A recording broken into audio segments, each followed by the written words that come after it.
मध्य प्रदेश से एक चौंकाने वाली खबर सामने आई है, जहां एक लड़की ने अपने प्रेमी के साथ घर से भागकर कोर्ट मैरिज कर ली और फिर थाने में परिवार को पहचानने से इनकार कर दिया, जिस पर अपनी बेटी से गुस्साए परिजनों ने उसे मृत मानते हुए जीवित लड़की का पिंडदान कर दिया और गांव में शोक पत्र भेजकर मृत्यु भोज का आयोजन कराया गया, जिसमें पूरे गांव को आमंत्रित किया गया। परिवार वालों ने बेटी को सार्वजनिक रूप से मृत घोषित कर दिया और सरकार से बेटियों पर कानूनी कार्यवाही करने जैसे नियम बनाने की मांग की है। यह बड़ा मामला मध्य प्रदेश के उज्जैन जिले में खाचरौद से सामने आया है, जहां रहने वाले बड़े व्यापारी वर्दीराम गरगामा की बेटी मेघा बीए फर्स्ट ईयर की छात्रा थी। वह 11 मार्च को घर से अचानक लापता हो गई। परेशान परिवार ने उसकी काफी तलाश की, लेकिन जब शाम तक वह नहीं मिली तो खाचरौद थाने में उसकी गुमशुदगी की रिपोर्ट दर्ज करवाई गई। 12 मार्च को पुलिस ने परिवार को थाने बुलाकर बताया कि मेघा ने अपने सहपाठी दीपक के साथ उज्जैन में कोर्ट मैरिज कर ली है और अब वह घर वापस नहीं आना चाहती।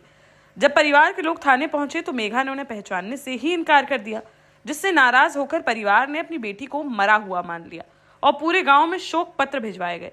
साथ ही पेपर में भी उसका प्रकाशन कराया गया, जिसमें लिखा गया कि बड़े चिंतन का विषय है कि आज समाज के बालक बालिकाएं आधुनिकता को विनाश का साधन बना बैठे हैं, जहां आधुनिक संचार उपकरणों का दुरुपयोग कर एवं माता पिता की विनम्रता और सहजता का फायदा उठाकर समाज एवं परिवार की मान मर्यादा का ध्यान रखे बगैर अंतरजातीय विवाह कर रहे हैं, जो वर्तमान में प्रचलन बनता जा रहा है, जो समाज के लिए एक गंभीर चिंता का विषय है।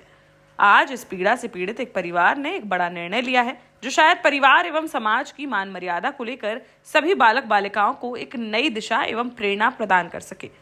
16 मार्च को समाज जन को बुलाकर विधि विधान से जिंदा बेटी मेघा का पिंडदान किया और उसका अंतिम क्रियाक्रम संपन्न कराया गया। इसके बाद बेटी के मरने की खबर गांव में फैलाई और मृत्यु भोज का आयोजन किया गया, जिसमें परिवार के कुछ लोगों ने मुंडन भी कराया।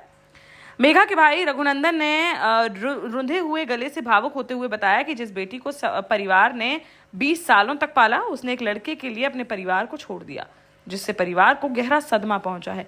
इसी कारण परिवार ने उसे मृत मान लिया और गांव में मृत्यु भोज का आयोजन किया गया। ये बड़ा दुख और चिंता का विषय है कि जब एक बच्चा और बच्ची को माता पिता अपने खून पसीने की मेहनत से पाल पोस कर बड़ा करते हैं और बिगड़ माता पिता परिवार की सहमति के बिगड़ इस प्रकार के कृत्य जब बच्चा बच्ची करते हैं तो बड़ा दुख होता है परिवार के अपने माता पिता को।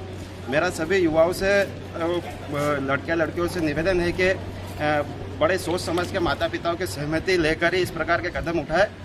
धन्यवाद। चूंकि आप एक राजनीतिक संगठन से भी बिलोंग करते हैं, तो आप सरकार के माध्यम से इस प्रकार की कुरीतियों को रोकने के लिए क्या प्रावधान कानून के अंदर लाने की प्रयास करेंगे? मैं सरकार से निवेदन भी करता हूं कि इस प्रकार की कोई नियम बनाए ताकि बच्चा बच्ची कुछ भी 22 साल की उम्र तक या बिगड़ माता पिता की सहमति से इस प्रकार के काम ना हो, जिससे माता पिता को बड़ा दुख हो, क्योंकि माता पिता एक बच्चे को बड़ा करने में खून पसीने की मेहनत लगती है और इस प्रकार के कृत्य होते हैं, तो चिंता का और दुख का विषय है। तो इस प्रकार से सरकार भी इस पर कड़े एक्शन ले। फिलहाल यह चौंकाने वाला मामला पूरे प्रदेश में चर्चाओं का विषय बना हुआ है। इस पर आपका क्या कहना है? हमें कमेंट बॉक्स में अपनी राय जरूर बताएं।